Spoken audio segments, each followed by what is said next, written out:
Hello, and welcome to this week's episode of A Mic on the Podium with me, Michael Seal. Today, I conduct a conversation with the first Polish conductor to appear on this podcast. After studying in Warsaw and Vienna, she went on to be both a Taki Allsop Conducting Fellow and a Dudamel Fellow, and last year started as the music director of Opéra Nationale de Lorraine in France. It is a very great pleasure to welcome Marta Gardolińska. Marta, it's wonderful to see you and to speak with you and to meet you. How are you? I'm all right. Thank you very much for having me. Where are you at the moment? I'm in Vienna at home. I just finished my season and sort of catching up on life a little bit. Well, I can think of worse places to live. I absolutely love Vienna. What a joy. I'm going to go right back and find out about your earliest musical experiences. You were born in Poland. And I read from your biography that the flute and the piano, as well as running and athletics and acrobatics, appear early on as your earliest musical instrument. So which was first, and did you come from a musical family? I don't come from a family of professional musicians, but I come from a musical family in terms of being full of people that love music and have made music in amateur way. On the side of my mom, a little bit more professional. My mom and her sister, they both studied piano and they sang in choirs, and they were always very fascinated by classical music. On the side of my father, it's just, general appreciation for the art. And so for me, the first instrument was piano. In the primary music school, I kind of, at least my parents tell me that I wanted to play the flute from the beginning, which I don't even recall, but I started with piano. Yeah. And what age was that? Were you one of these people who wanted to do it sort of 3-4 years old, or were you a little bit later like me? I didn't start until I was 9. In between. Yeah. I started at the age of 6. Basically, when starting primary schools, I was starting a music school because Poland has this very well codified system of music schools that go in parallel with your general education. So I went through that, and the idea to make music came to my parents sort of because of my vivid reactions to music from a very early age. It was sort of, just dancing, singing whenever I could. But it's not like I had a dream of a specific instrument very early on. It was rather, let's do something with it and let's see what the teachers come up with. Now, your biography says that it was singing in a choir that inspired you to delve into the world of conducting. What was it you were singing, and why were you inspired by that experience?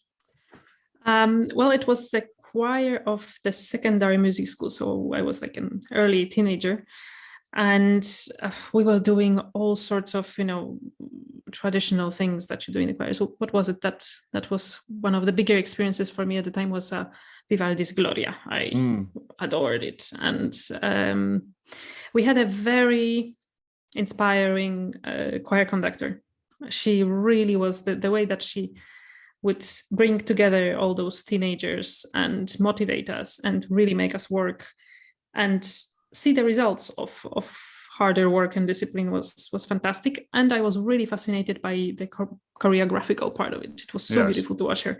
And that was the first time when I thought, when I had moments, I think for many people it starts, you are in an ensemble and think, I wish I could influence what's happening here, just be on the other side and think that you could bring something.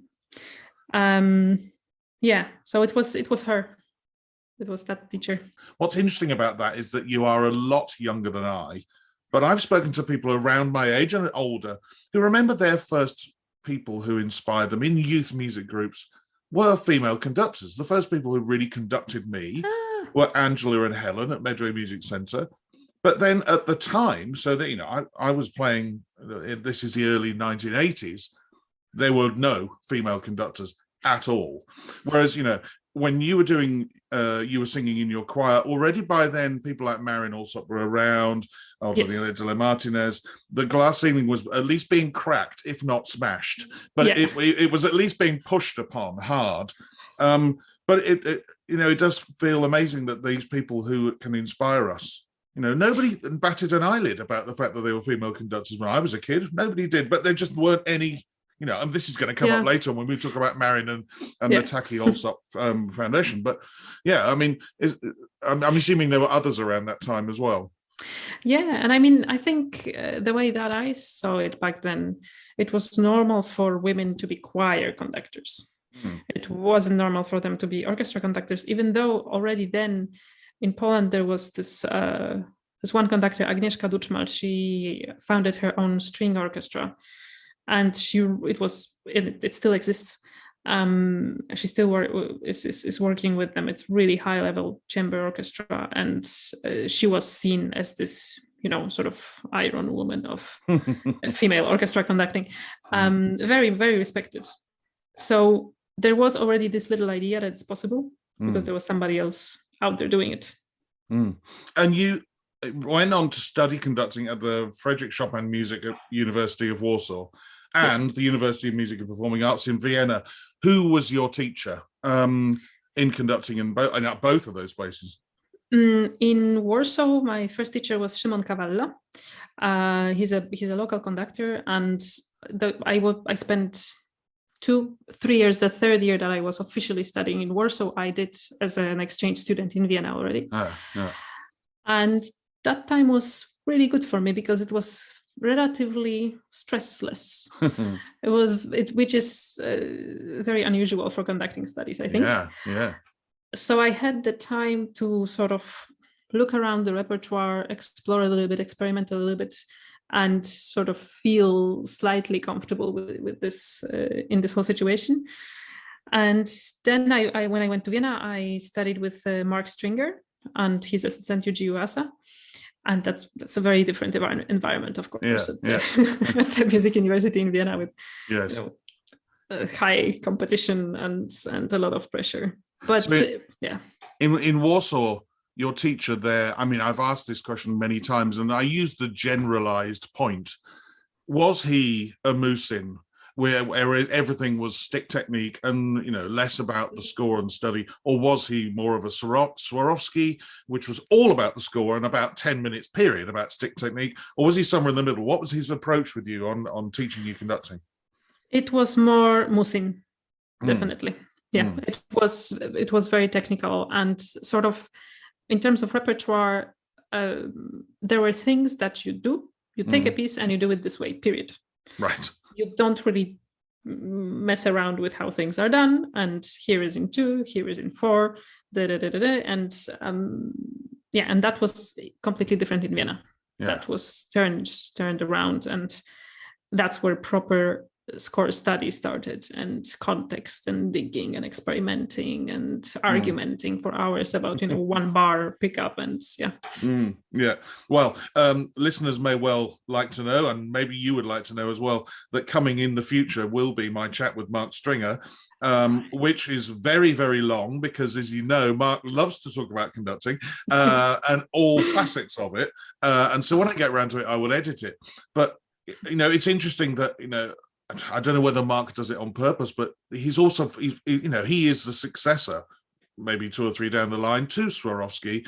And so there is still that feeling of score study is more important than hands and arms. Yeah, but Vienna kind of has it in a sense, although there was this division in 2 classes. Now it's 3. It changes a little bit. The university is changing. I just had a chat with one of the students, but tradition and being aware of what came before is definitely a big part.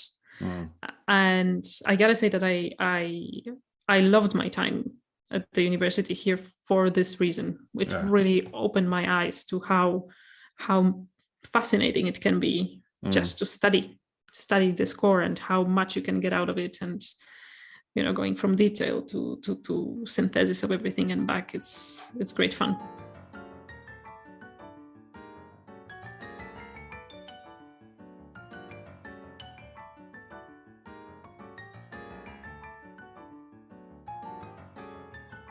Conducting or teaching of conducting, there are so many different ways people do it. Whereas, I think if you're an instrumentalist, you can get away with having less teachers and less mentors. You can invest in a school of study if you're a pianist, or in my case, as a violinist, I had the same teacher for 4 years, and at the occasional masterclass where I might pick something up musically or a little technical point. With conducting, there are so many different angles, and it says, again, going back to your biography, you've had masterclasses or workshops with Bernhard Haitink, Peter Ertwursch, Simone Young, Georgi Kurtag, I was probably pronounced that wrong, and Marin Alsop. We're going to come to Marin very soon. Mm-hmm. But, when you're in these situations, how much of the time are you relying on your let's call it foundation year in Warsaw, and then a couple of years with Mark Stringer in Vienna? How much are you relying on that first and foremost, and then adding on layers of stuff on top with the other people in masterclasses and workshops?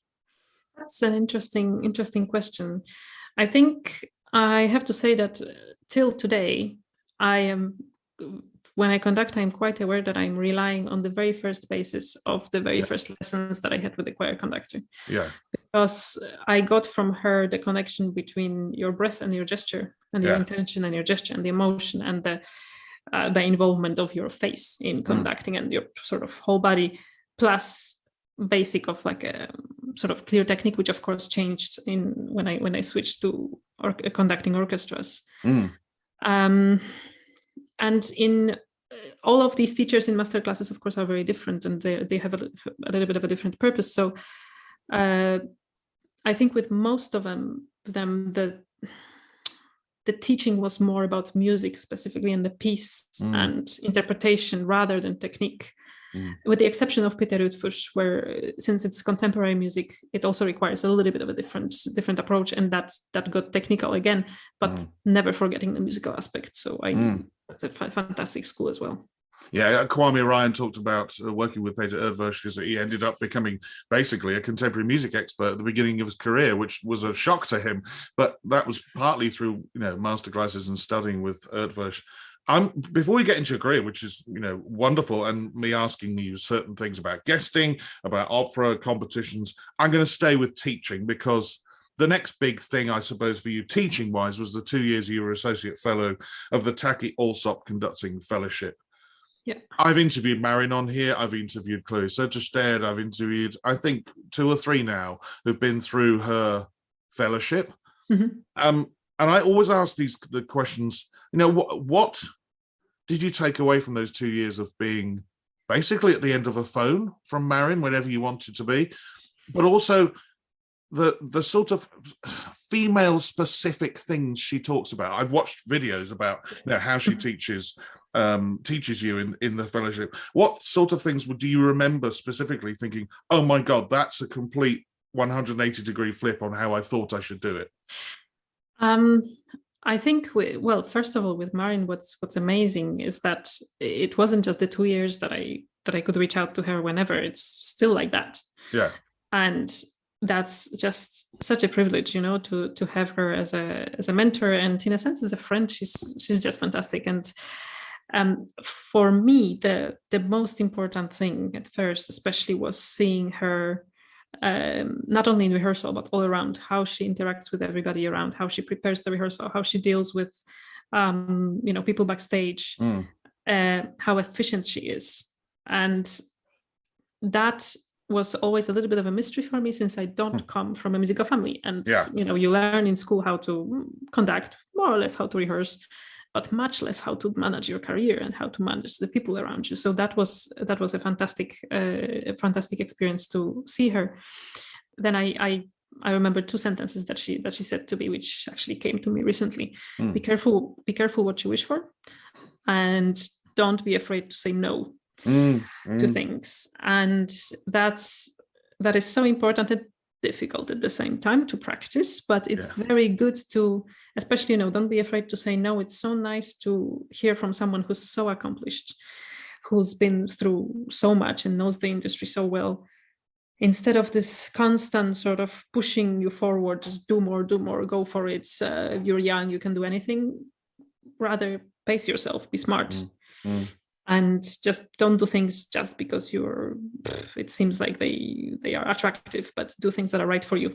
Well, I mean, those sentences I asked you about if there are any female specific things you remember, but those sentences apply to us all. I said no to something fairly recently because I thought, on the face of it, it was incredibly attractive. It would have been my first time doing a certain, I can't really mention what it was, but I sit here now thinking, actually, I'm really glad I said no, because the pressure would have been just immense in the time frame available. And it was right to say no. You always think, I've got to do it. I've got to do my first one of this. I've got to do my first one of that. And if it's not right for you, don't do it. There'll be other opportunities. Yeah. And then you can do it later. Exactly that. Yeah, exactly that. Yeah. About the female specific things, because it's true that I sort of bypassed the question. I think, in a sense, this topic of being a female in the male industry has been present since the very idea of conducting, orchestra conducting for me. So I've thought about it a lot. Yeah. So in a sense, I had twisted it and turned it in my head so many times that I had a lot of things sort of figured out on how I want to approach it in those terms. Yes. Many others not. But the question of being a woman in this position was somehow I knew how to deal with it, more or less. The one thing that Marin says that's very right. It's like, don't be girly on the podium. It's a fine line between being girly and trying to look masculine. You just have to be yourself and have to be okay with who you are and how you are when in contact with people, and be true. Again, it's the same thing. Just have a self-confidence and know who you are as a musician, and that's it. Absolutely. Again, other than the don't be girly bit, but being yourself is something that's come up time and time and time again, whether we've been talking about score preparation or just being yourself on the podium. Virtually every episode at some point somebody said it, and I think that's so true.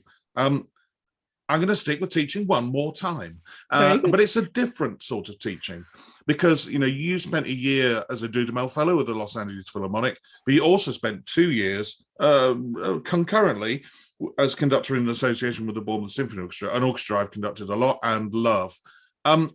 This is teaching now from players. This is TQs. This is going on a bus to Exeter and back. This is exactly. Yeah. You've been there. You've done that. Yep. This is a different sort of teaching. Was that? I mean, I know the benefits of it, but how much did you get out of those two experiences, being closer to an orchestra and its players? Well, the BSO experience was absolutely life-changing. Yeah. That's where I think I became a conductor, because what I loved about it from the beginning is that it's the musicians that choose the Young Conducting Association. So I knew that I am welcomed, and they trusted me, and they wanted to work with me. So I had suddenly this amazing group of musicians that are just, it's a fantastic level and completely different from my usual experiences before, that trusted me to experiment and try things and were extremely supportive and helpful. And then at the same time, my first season, I had 2 opportunities of jumping in, which is extremely lucky. That barely ever happens so soon. And even though, of course, it was a very stressful experience, but having an orchestra already where the relationship already was based on trust and mutual respect, they just made it very easy for me, and that's how I could be successful in those situations. So, and of course, one thing is that I had a lot of podium time with them, but at the same time in between, I was watching experienced conductors and seeing the reactions, seeing what works, what doesn't, how do the rehearsals work. Hear a lot. How does it sound in all of these various different halls that the BSO plays? So, learning about acoustics and how to adjust to them. It was, the best school, and I really think that it's invaluable how important it was for my development. The other thing being, of course, is that coming from Poland, from Vienna, from Middle Europe, rehearsal time is a lot shorter over here. You're going to see how an orchestra puts something together on a third of the amount of time. And as you said, either you've got to do it or you're going to be watching people who are used to doing it. That I'm sure was a big learning curve. Yeah, that was fascinating because I had to, I was used to over preparing my rehearsals because I had to do it in Vienna because of the language. Because when I first started working here, my German was not very good, so I was literally Googling and translating sentences that I wanted to say. And anyway, I would say some silly stuff, and I had, a lot of laughs coming from the orchestras. But I was used to having to work a little bit more ahead because of the language. I couldn't improvise. And then for BSO, it was about time management, about knowing exactly how long each movement takes, how much time am I going to take to rehearse, down to 3 minutes, 5 minutes, because also in my responsibilities were all of these sort of pops concerts, yes smooth classics and all that stuff, where it was just 10 different bits that had to be rehearsed in 1 3-hour rehearsal. And so that was really great. And that I developed a system on how to manage that and feel secure and not waste any time. Listeners, I'm nodding and grinning because it's not come up for a while because of the people I've interviewed, but Marta and I know what it's like to have to conduct 12 pieces of popular repertoire on a 3-hour rehearsal, which includes a 20-minute break, and some orchestras are better at coming back after 20 minutes than others. So that's often stretched to 25. So your 3 hours goes down to 2 hours 35 minutes to get basically 90 to 100 minutes of music rehearsed. That's what it's like. Exactly. And you have to learn to trust that. If the concert finishes with Star Wars, that you don't need to play all of Star Wars because they've probably all played Star Wars upwards of 50 times in their career. So, start it, do the tempo change in the middle and do the end, whatever. And that's just what it's like, isn't it? But there's probably something in there that they haven't played for 4 or 5 years that's going to trip you up. It could be something like the Barber Adagio for strings. You just end up conducting for 35 minutes of the 2 hours 35 you've got, and you've still got 11 pieces to go. It's just, it's like that. But it's interesting also that you're mentioning trust. This is something that I learned very much with the BSO. The thing of knowing that, for example, on the day of the concert, if there's a dress rehearsal, they will not play out their hearts out, and things will be more or less okay, more or less together. But the concert will be an entirely different world because they are saving their energies, and that's actually a sign of real professional. So and now it's also helping me in my work with my orchestra in France, who I'm developing from a different level. And that's what I'm also telling them. Look, it's not a question of life or death when we are playing the dress rehearsal. Don't, brass players, you can save a little bit, it's fine. I know you can play. It's okay. Nothing to prove here. No, exactly right. And sometimes you can be in one of those dress rehearsals or one of those 3-hour rehearsal and concert things. A player can play a wrong note, and if you've got enough of a relationship and trust with them, you can look at them in their eyes and they'll nod back at you going, yeah, I know, I played a wrong note. And therefore it doesn't need rehearsing. It's just done with a look. You could do it with Ed, the first oboe in BS, and say, look at him, he just rolled his eyes as if, see, I know. And then it's done. Nothing needs to be said. Whereas, other conductors might stop and go, excuse me, do you know that's an F sharp and not an F natural? And that's 30 seconds to a minute wasted where you don't need to do it. It's precious time. It is precious time, exactly. Yeah.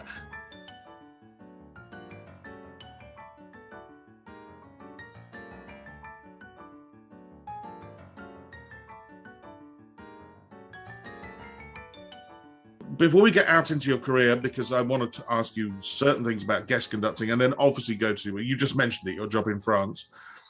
Competitions. At your age, there's something that did you feel you needed to do? I mean, you've had some successes in competitions. How did you find them? Were they good, bad, unnecessary, evil? How did you view them? Well, I would choose unnecessary evil out of the 3 options. It all depends on the specific competition and how it's organized. And I felt like after when I was done with my studies, I felt like I have to do absolutely everything because I saw no way ahead of me. Like I had no idea what to do. It felt like I have no contacts, nobody pushing me forward. And so I thought, yeah, I have to do all the possible applications, competitions and stuff without taking too much time and considering which ones look more serious and which ones look less serious. So I learned that on the go. Yeah. Yeah. And, you find yourself sometimes in situations where you have, 350 candidates, and the first round consists of 5 minutes conducting Le Sacre du Printemps with 2 pianos. Yeah. Yeah.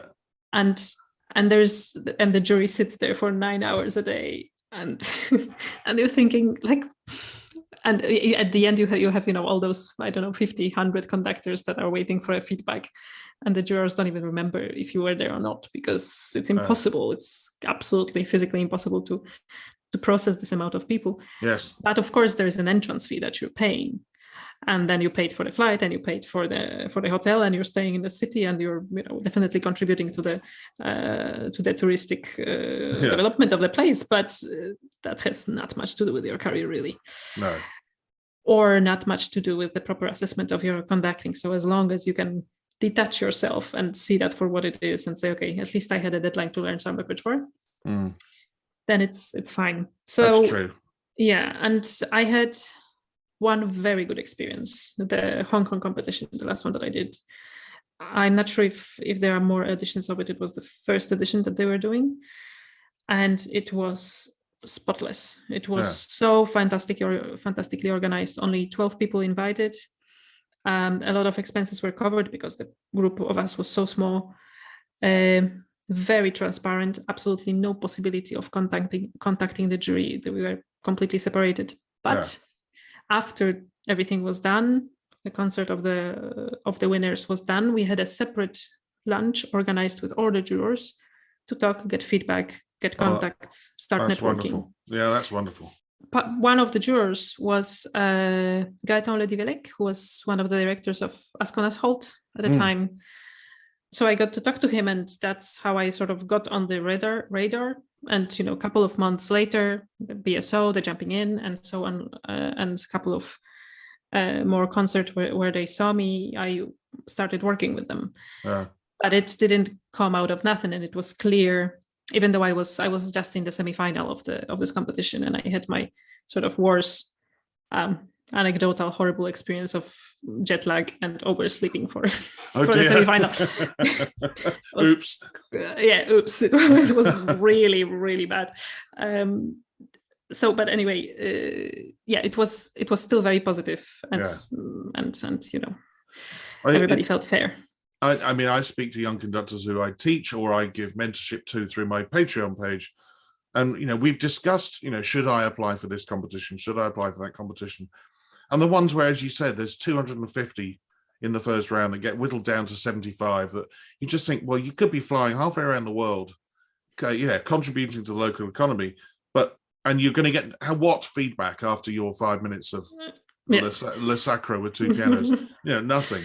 Wait to apply for one that's, at least if the first round's 32 or the first round's, 48, whatever it is, where you've got a chance to go and speak to a jury member after you're knocked out.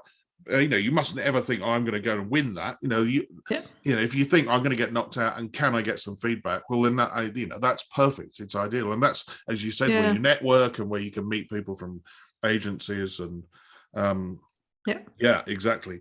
So, around this time you're guest conducting, and you're, at the stage of your career as you are now, you're happily, and until we get to France and also Barcelona, and that's a separate question coming up in a minute, but you're happily accepting brand new orchestras. There's probably more brand new orchestras in your diary ahead of you than there are old friends. So what strategies do you have for, a new week, a new orchestra, wherever it could be, Finland, it could be in Spain, it could be in the US, whatever. What strategies do you have mentally to get you in the right frame of mind so that when you put that first downbeat down, and as we know, we don't know what's going to come back and when and how, we just don't, to be in the best place possible. What ideas do you have and thoughts? I think it's a combination of sort of long-term preparation of the project, which mostly includes choosing repertoire that I'm comfortable with. Yeah. And that's very important. And really, really having stuff that I know. Well, I'm comfortable with conducting, and I know that I can make music with, and I can sort of show something of who I am as a conductor. And then when it comes down to it, ideally I would, and that's something that I am learning sort of on how to deal with sort of the amount of weeks in the season and the amount of time in between, which is very, very scarce. So I have been trying to develop some kind of routine of trying to cleanse my head of one repertoire of 1 week and switch to the other quickly. And I, at the end of the day, I basically have a bunch of, I think, pretty typical like mental exercises that include breathing, a little bit of a meditation, and starting to practice a positive self-talk, which was a very foreign concept to me for most of my life. And yeah, something that is new to me, and I cannot believe that I'm really coming to it now, is the fact that this brilliant realization that not every single thought that comes to my mind is a correct thought, a thought that would, represent the reality or be truthful. And so I'm trying to learn how to manage that, because it's ultimately, if a week will go well or not depends on how I am mentally there. Am I feeling strong mentally? Am I feeling ready to, face all the surprises that you mentioned, or face certain adverse elements in the orchestra that sometimes, might pop up? And am I, feeling strong enough to experiment and take risks in problem solving? So yeah, I think that I am really now properly starting to do mental training. Yeah. Well, I mean, I've read, a couple of books on sports psychology. One very important one called The Chimp Paradox, which by Dr. Steve Peters, which is about this chimp that lives in your brain, that keeps basically putting negative thoughts into your mind, and then how they spiral out of control. And one of the standard ones I use is when I fly into the place the night before and I arrive and think, what the hell am I doing here? How have I got to this position? What, they're going to eat me alive tomorrow? That is to be able to spin it around in my head, but literally 180 degrees, and go, no, they invited you. They want you to come. They want you to be here. They can't wait to work with you. It's the way of shutting the chimp up. So that you arrive on the Monday morning or whatever it is, and walk out there and just get on with doing what they want you to do, and the reason why they booked you in the first place. That you're not full of negativity, even if it's internal negativity. It's true, and I think in general for these situations, but for any time that it gets a little much in the season, I think that the idea of just feeling grateful, because the fact that we get to do what we do, I really never thought that I would get where I am right now when I was studying. And ultimately, I did really work hard to get here. So I am exactly where I wanted to be. So I should just be happy about it and go with it. No? If you've worked hard, you deserve to be there. Which brings me on to France. And in season 21-22, so I'm assuming you've started now, you became music director of Opéra National de Lorraine, which is in Nancy in France. But also, you're due to start, I'm assuming this would be maybe in September, to be principal guest as the Orchestra Sinfónica de Barcelona. Now, opera houses, obviously the time is stretched. There are different challenges, learning new repertoire and it being an opera of 2 to 4 hours long. But also you've got bureaucracy in opera houses. How bureaucratic is it compared to Germany? How many productions do you intend to do in a season? It's a very big question, but I want to know about your new job. And I'm assuming what that will do, going back one question, is it will slow down on the amount of guesting and give you time to just spend 6 weeks in a place rather than zooming around the world. Well, so in Nancy, I started in September 2021. So I have just finished last Friday my first season with them. And it's a house that has an orchestra that does both the operatic and a symphonic season. Oh, cool. So my responsibilities are basically developing the orchestra, and I'm mostly doing 5 symphonic weeks with them, and then 1 or 2 productions a season, Mm. which amounts to 12 to 14 weeks, which is actually not much. It's a very, very small contract in a sense. And that was kind of by design. And this is part of the reason why I decided to do it, because I still want to have the time to guest and do my debuts. Yeah. It's still the time I have a long way to go until I can establish myself and until I can, every guesting opportunity is such a learning situation. And I always bring back something new, some new experience, some new approach from other orchestras that I work with. So bureaucracy. It's actually, I think somebody told me I should have been writing a diary since the beginning of my contract in France, because it is beyond any imagination that I could have had. It's not necessarily the bureaucracy only in the opera, but the fact that I'm employed there right now also implies that I am insured in France. Okay. And that's a never-ending story. Right. And I have to give you a tip of a show that's I think it's still on Netflix. It's I think called Au Service de la France. It's a French comedy. Yeah. French did it, so they shouldn't be offended by it, but it's absolutely hilarious. And I sometimes think, wow, it's not that far-fetched as they don't exaggerate. And yeah, it is. And of course, then in the opera house, there's a lot of decisions that have to be taken ahead of time, dealing with additions, cuts, checking who's in your cast, because I don't choose my cast. It's decided by the casting and artistic director of the house. Then communication with the stage director and seeing how that works. But I really like this aspect of the job as well. And the fact that then preparing a production lasts a good couple of weeks.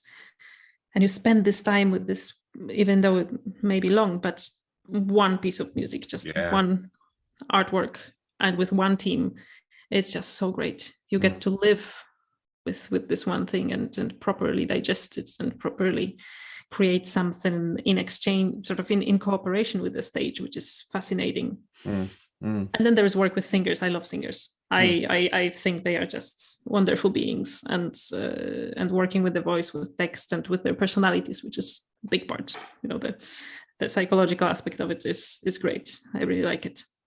I've done 2 operas, and I can see the look on your face, how much you enjoy it. And when I've done it, I wasn't solely doing the opera for the 6 or 8 weeks it took to build, but I was going to early piano rehearsals, and then I was guesting somewhere, and then I would go to another set of piano rehearsals and solo rehearsals with singers, and to be immersed in one piece of music for that long, when you come back to it again later. I was driving somewhere the other day, and Janis Geeky was on the radio, and I was listening to it, and I thought, I know this score backwards. And it was 10 years ago I conducted it. It was funny how something like that, because you've been doing it, you do it for such an intense period, but a long period, it just washes into you. It's like some sort of moisturizer that makes absolutely.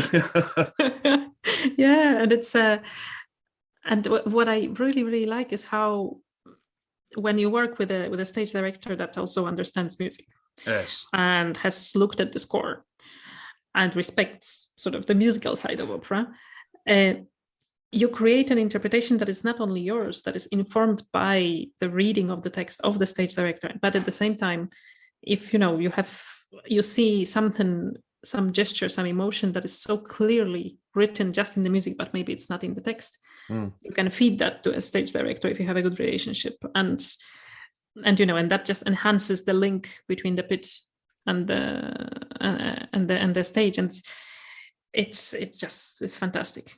A couple of episodes ago, Roy Goodman said the exact opposite. He said, he'd had experiences where he had completely non-musical stage directors and regie, as he said. And he said it just made it a nightmare for him, because music is being ridden over and crushed underneath. I know of these cases, and I am just really lucky that I haven't met haven't been in that situation yet. I know it's coming, but for now, one day, well, not hopefully, one day maybe, you might avoid it. We'll see. Yeah.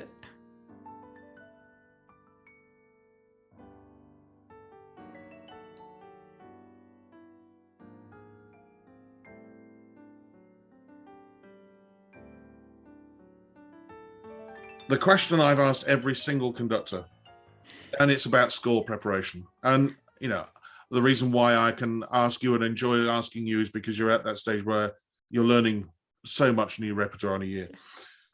Do you use a piano, or do you just sit at the desk with your inner ear? Do you start big and go small, or start on page one and work your way to the end? And for us geeks, and I am one of them, because I set up this podcast, so I must be a conducting geek.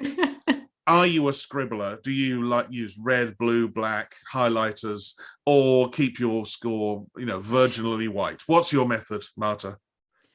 Ideally, I use a piano, and it's harder when I have to just sit at the desk and stare. I really, that's something that's a blessing and a curse that I got in Vienna. In Vienna, every conductor has to become a pianist, and I got so used to just feeling the score in my hands and working on the color already a little bit in the piano. So I really like to have that opportunity, but I don't. That's a stage. I do that at the beginning to really get the harmonies in my ear. I am not blessed with an absolute pitch, so I have to put a little bit work into that. And after that phase is done, where I know the score, then I'm just running it in my head until it's well settled, and I have all my decisions and all my sort of road signs of where the story is going, until that is settled. That was the first part of the question. The second part of the question, if I go from the detail to which direction, I rather go from big picture. I'm especially with anything that is fairly classical still, until the beginning of where you can recognize a clear form and support yourself with harmony, and you say, so these are my sections. That's development, exposition, and then from there I go slowly into detail, and actually usually the instrumentation is the last thing that I'm looking at. And by the time I'm learning the instrumentation, I have looked through the piece so many times that it's somehow there in my head anyway. Yeah. And the geeky question, I write a lot. My scores I have a whole system of colors and little signs for every instrument group. And I do dynamics, I write harmonies all over the place. And then I write words, inspirations, doodles, and then my scores always come with me and are closed, because otherwise it can be embarrassing for musicians to get into my thought process. My scores are become really messy over time. But they become like old friends. That's the point. Yeah. I'm start rehearsing a program tomorrow, which is frankly mad. But I've performed 2 of the 3 pieces before and rehearsed the 3rd one. Lutoslawski Concerto for Orchestra, first piece, Rhapsody on the theme of Paganini, followed by the Bartok Concerto for Orchestra. I start rehearsing it to me. Yeah, exactly. That's what everybody says. Oh my God, you did what? It. Yeah. Which idiot chose that program? It was me. But all of those scores have lived on the shelves behind me since I did them. And learned them the first time. I've been flicking through them for the last week or so, and I open them and think, oh God, yes, of course, yeah. And it's all there, all of the stuff, all of the research I've done online, certain recordings. You go, why has he done that so slowly? Whatever. Yeah. I would hate to lose any of them, having done all the work. Whereas weirdly, if you dip in and out of the previous 100 or so episodes, there are some people who would rather just have a new score every time they conduct a piece, even if they've done it 10 times before. I couldn't live like that. But I have some of the scores that I would like to start fresh, especially the ones that I learned very early on, because I really wrote some nonsense in there, or I have struggled with it, and I would like to start clean and see how much of the things that I wrote the first time are still true, that I would write them again, from my head. Well, I've recently, but a clean score is exactly. I've recently started doing that because I've been conducting a little bit longer than you, and some of those scores now are too small for my eyes, or they're just too battered and bruised, and and so I've bought new ones. And of course, you transfer across the stuff from the old ones, and often I'm thinking, I don't need to write that in anymore. Or I don't need to write that cue in anymore. You're just being over fussy, you know. And the second time round, you use less pencil lead, but still, I want those things in there because I still need them to. I want they pop off the page, and I know that it helps me retain this stuff in my head. Yeah, I also have made this experience of if I have more time, like sort of optimal amount of time to learn a score, and I don't go straight into marking it, but I sort of am patient enough to look and sort of choose my priorities, then I mark a bit less. And when I mark something, it's like as if I was writing it in my head, you know, the act of writing something, it's sort of writing it in my memory. But I don't just, you know, do an automatic every single entrance, every single, but it's very specific, only the things that need reinforcement. I totally agree. I'm exactly the same. Nice. Dear listener, please don't reach for that little button that advances this episode on by 30 seconds just because you know I'm about to talk about my Patreon page. Because over recent months, my Patreon page has expanded and is quickly becoming a great place for conductors and lovers of conducting to hang out. There's over 20 hours of interviews with musicians, composers, soloists and managers, as well as over 20 bonus mini episodes that accompany this podcast. I've written an article on score marking, a set of diaries from trips when I guest conduct. I've started a series of articles on the art of programming, and I'm about to start a new series on string playing for non-string playing conductors. Did you know that you can even have conducting lessons from myself? All of this is available at patreon.com/a mic on the podium, and from just £5 a month, which is less than a pint of beer in most cities. You can gain access to this ever-growing resource on conductors and conducting. Details and links to the page are in the show notes attached to this episode. Now, the all-important 10 questions with my guest, Marta Gardolińska. Marta, every single one of the previous interviews have finished with the same 10 questions, so here they are. And I start with, what sound or noise do you love, and what sound or noise do you hate? I love the sounds of nature. I really like the sound of wind in the fields and sort of how space sounds, where it's open and wide. What I hate is distorted guitar and growling. It makes me very, very nervous. I marked up a score. I was looking at a score yesterday for a project I'm doing with the WDR Funkhouse Orchestra in Cologne in 2 weeks' time. And it just said in the electric guitar part, distorted sound, and I looked at it. Oh no! I have to shut my ears at that moment. I didn't ask earlier on. Were you born or brought up in this countryside or in a town, in the city? In the city, in Warsaw. Yeah. But sort of our way of spending free time was always in nature, camping, hiking, and I just adore it. Yeah, it's a very important part for me of life. Well, it's a wonderful link into question 3. Thank you. It's almost like you're reading my mind. And question 3, as everybody will know, is if you had 24 hours free, what would you spend it doing? Well, hiking. Yeah.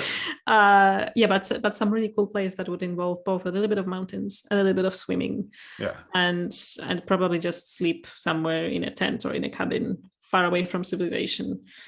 Quiet and with my people, family and friends, chatting. Yeah, I've been to the area where you live in Vienna, but also I was lucky enough to go on tour to Zakopane which is that's the sort of place I could imagine. Yeah. There are plenty of log cabins up in the hills above Zakopane, yes. and it would be a wonderful place to just wander along there for a few days and pitching your tent or in a log cabin. Yeah, exactly. Maybe Zakopane has become extremely crowded. That's really popular now. But maybe Beskidy, it's the other little smaller mountains in Poland that are much more, deserted in a sense. That's what I would like to still discover. Question 4. who would be a favorite conductor or conductors of yesteryear? Well, I have a couple, of course. Yes. I've got Carlos Kleiber for the finesse and musicality, but also I kind of like the fact that he was so freaked out before going on stage and so nervous, because that reassures me. Yes. So knowing that, that he was famously, almost fainting before going on stage, I'm like, oh, whew, thank God. Then there's Claudia Abbado, who is absolutely a god. Yeah. And I have, well, I don't know if it's not that recently, but a couple of years ago, I have discovered Knappertsbusch. Ah. And I was absolutely amazed at, there are some videos of him conducting on YouTube, and he's barely doing anything. He's barely moving, and the intensity. Yeah, so I am just fascinated at how little you can do, or he could do. Yeah. Also at a very advanced age, maybe that's connected, but it seems like that's the less he would do, the more the orchestra would give, and this feeling of being sort of hanging in time and just having the music stretched all around you it's incredible, and the rubato and the freedom freedoms that they were taking, and how tasteful it would always stay. It's one of those ideals, I think, that it's really worth to look back a little bit. Yeah. How courageous the musicians used to be. It was much less square, I think, than many things that we are doing right now. Less formalized, less trying to be, yeah, middle of the road. It may not surprise you to know that Abbado appears frequently. Yeah. Kleiber appears about once every 1.5 episodes. He is by far and away the most popular choice. Yeah, I kind of felt silly saying that, because but why not? All it's doing is re-endorsing how all of the other conductors think. Do you know what? Kleiber is number one god. We just keep looking. Everybody looks up at him.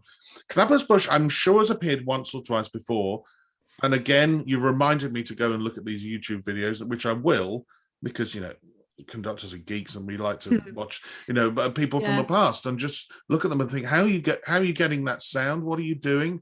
Was it the rehearsal process, or is it your relationship with the orchestra? And just look at the technicalities of how it's done. I'm fascinated, so I will go and watch those. There's a great Siegfried Idel with him. And with Kleiber, I was like, my fascination with him, I started, of course, completely in love. And it was also important for me to at some point, I don't know who said that, but somebody sort of revealed a little bit that those videos of him, especially with Vienna Phil, that are so perfect, and that seems like he is, a wizard, creating every single rubato and trill and stuff out of thin air. It was rehearsed, and how. Like, he would spend hours on getting it so fine-tuned.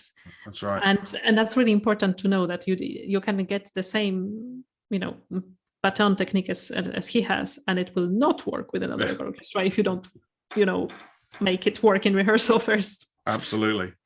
Now I wonder whether your answers aren't quite as interesting, like Knappertsbusch, for question 5. A question that some conductors hate answering and others don't mind at all. Who would be your favorite current conductor or conductors? Yeah, it's a tough question, because there are a lot, and they're all alive, and it just feels like you should be careful what you say. But I thought I decided to stick with 3. Yeah. That without thinking very hard about it, I would say Sir Simon Rattle. I love his approach. Myung-Whun Chun, completely different, but I am absolutely fascinated. And François Xavier Roth. I think I'm overdoing that. Yeah. They are, each I think completely different, and more or less experimental, but absolutely great. Some inspiring in their own way. Well, yet again, you've been, like the answers to question 4, you've picked somebody who's appeared quite a lot recently, Francois Xavier Roth. I mean, his episode, I interviewed him only 3 or 4 episodes ago, but his name is appearing more and more often. You've picked Simon Rattle, who's probably the most picked answer of anybody over the 100 or so episodes. And you've picked Myun Won Chung, who nobody has mentioned before. Yeah. Oh, I feel special, but yeah, exactly. But that's wrong. Yeah, I mean, I've watched him conduct, and I've always been fascinated by what he does, and no, and somehow when he does French music, it's just mesmerizing. Just you can't stop listening, and the colors and the finesse and the lightness. It's brilliant. Question 6: what is the hardest work you've ever conducted?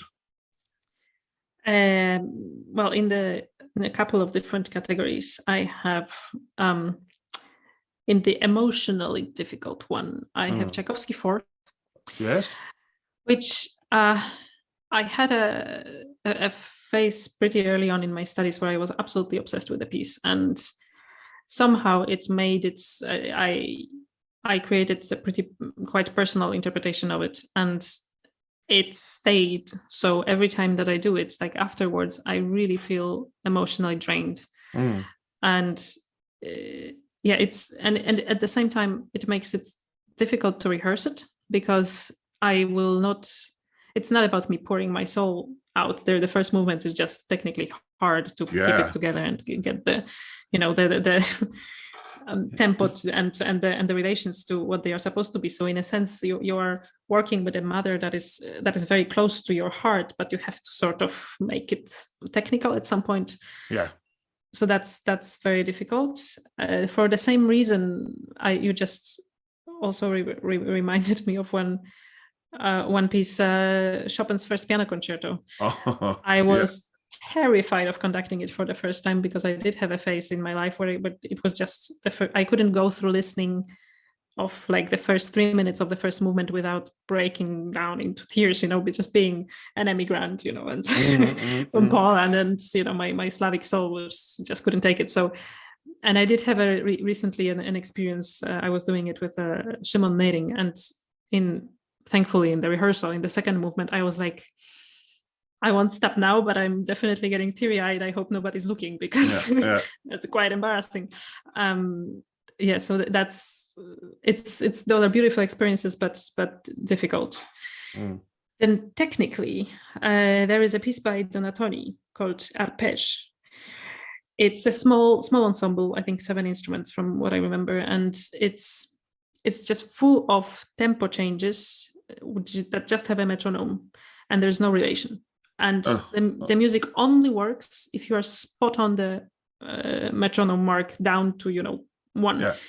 So I literally had to spend hours and hours with the metronome, training myself, muscle memory and everything to get it to work. Otherwise, because it has nothing to do with sort of logical phrase, proportion. No, you have to make yourself be clockwork. That was hard. Then the scariest score that I've seen is Ives 4. It's madness. Yeah. But yeah. I was luckily a second conductor in it, so 90% of the problems were not on me. And I think the most challenging thing in terms of a whole big piece was the Zemlinsky, the Traumgege that I did a couple of years ago, because it's intense writing, and at the same time it wasn't performed much. So there are different versions of cuts, and I was going through manuscripts and all of that to make sense out of it. Yeah, so that in terms of like a big project, that was definitely the Zemlinsky. When traveling abroad to conduct, what item could you not leave home without? I have a portable espresso maker. Do you? Oh, yes. Well, I do love a coffee. Yeah. I got it as a gift almost 2 years ago, and it's been life-saving. I'm a proper espresso addict, and it's definitely coming with me always. And is it one of these where you grind as well? No, actually, it's just you pump. Yeah. It's a bit of a workout, because it actually gives you a proper espresso with a proper crema. So you really have to work for it to create the right amount of pressure. And it has 2 options of the last attachment. Either you put ground coffee in it. So if you want, you can have also your grinder with you. I'm not advanced. Or there's a different attachment for capsules. So actually, I switched to that. Of course, it's less ecological, but if I go just for a couple of days, taking a bag of coffee with me is just a little bit, cumbersome. So you just, put a capsule in, and it works better than an espresso machine. Brilliant, brilliant, brilliant answer. I might have to buy one. Number 8. Should I tell you the brand? Yes, you should. Wait until we've finished. Yeah. No advertising. I don't know. All right. Just real or fantasy, number 8, whatever you like. If you want us all to wear Polish football kit as concert dress, whatever you want. What is the one thing you would change about being a conductor? I would stretch the time. I would always have this this crazy amount of time to prepare and to do like a whole research study about every single piece that I'm doing. I remember when I was still in Warsaw, I saw this documentary on how John Eliot Gardiner was preparing to do the Vespers, Monteverdi Vespers. He went to Venice, he went everywhere, and he saw everything. And then I had my first project already in Vienna, but it was a project with an orchestra in Poland. I was doing Pini di Roma. And I took a couple of friends and we went for 5 days to Roma to look at the Pini, which was completely irrelevant for the piece. But if I could live my life like this, that would be great. Sort of live every single piece that I'm doing. Oh, I agree. Wouldn't it be nice to have the time to read every single word there is on Shostakovich's time in the 1930s before you did the 4th or the 5th or symphonies, or Lady Macbeth or anything like that. Yeah, but we just don't. You grab as much as you can in the time you've got, and hope during your hobby time or on your holiday you might read a biography of a composer or some research. But you get as much as you can, but you just can't get it all. Exactly. There's just not enough time. Number 9, again, real or fantasy. What profession other than your own would you like to attempt? I would like to try to be an osteopath. I used to be a physiotherapist, but now I got really fascinated with osteopathy, and I think it's like all encompassing. And I think those people do miracles, and it's just fascinating how our bodies work and how much we can fix and change and revel in. So that's one option. And then I would like to see how it is to be a waitress. I have to say that I never really had a summer job. And I wish I did. Just a completely different thing. Well, I was never a waiter, but I did, before I went to music college, I worked at McDonald's and did a sort of menial tasking thing like that. I would say, having then gone on to become a professional violinist and a conductor, I think you'd last about 3 hours. You'd probably hate it as a waitress. What I will say is you're the first person to choose osteopathy. And as somebody who's seen an osteopath on a regular basis, honestly, more often when I was a violinist than now as a conductor, because my back is freer. I'm not locked like I was as a violinist. So I actually feel that conducting is better for me than playing the violin. But having they are miracle workers. And if you go to the right ones who do research and they know about your back and how things are linked, like tennis elbow is often a problem with your neck. It's got nothing to do with your elbow at all. Exactly. What a brilliant choice. Absolutely brilliant. I love that. And it is true that as conductors, I think we have no excuses to have real problems. No, we shouldn't. But we do still. But but it is avoidable. And finally, if the world were to end tonight, Marta, what would be your choice of final meal and drink? I have 2 options, one more possible and one less possible. Good. I like 2 options. This is good. The one that's less possible would be pierogi ruskie made by my grandma, but she has passed already. So that wouldn't be an option, but that's definitely the best thing I have ever eaten in my life. I miss them. Remind me what they are. I know the word. Pierogi is dumplings. Yes, of course they are. Yes. And the pierogi ruskie, funnily, they are called in Polish Russian, but they are the most typical Polish dish, and they have potatoes and our white cheese. Yes, inside. that's it. Yes, yeah. And they are divine. Or I would go to what has become. Oh no, but that's actually. Oh, that's sad. Sorry, that place also closed in pandemic. Yeah, but this is basically a fantasy restaurant. So just wherever you want to go. To my favorite restaurant in Warsaw called Zoni for a steak and vodka-based cocktail, because that's their thing, and a wine that they would choose for me. Yeah, wow, a steak, Polish vodka, which is by far my favorite vodka of all of them. But actually, your grandmother's dumplings sound also delicious. Possibly in the same meal. If we could get them magically in there, that would be wonderful. And wonderful it's been, Marta, to chat with you over the last hour or so. It's been a real pleasure. And I hope that our paths cross again soon and we can sit down over a Polish vodka and have another chat. That would be absolutely lovely. Thank you for having me. It's been really a lot of fun. A Mic on the Podium was devised and produced by Michael Seal, with music by Ben Dawson. Next time, I chat with the first Brazilian conductor to appear on the podcast. After studying in Zurich, he returned to his homeland to become resident conductor of the Teatro São Paulo for 2 years, and is now enjoying a flourishing international career as a guest conductor. But until then, bye-bye.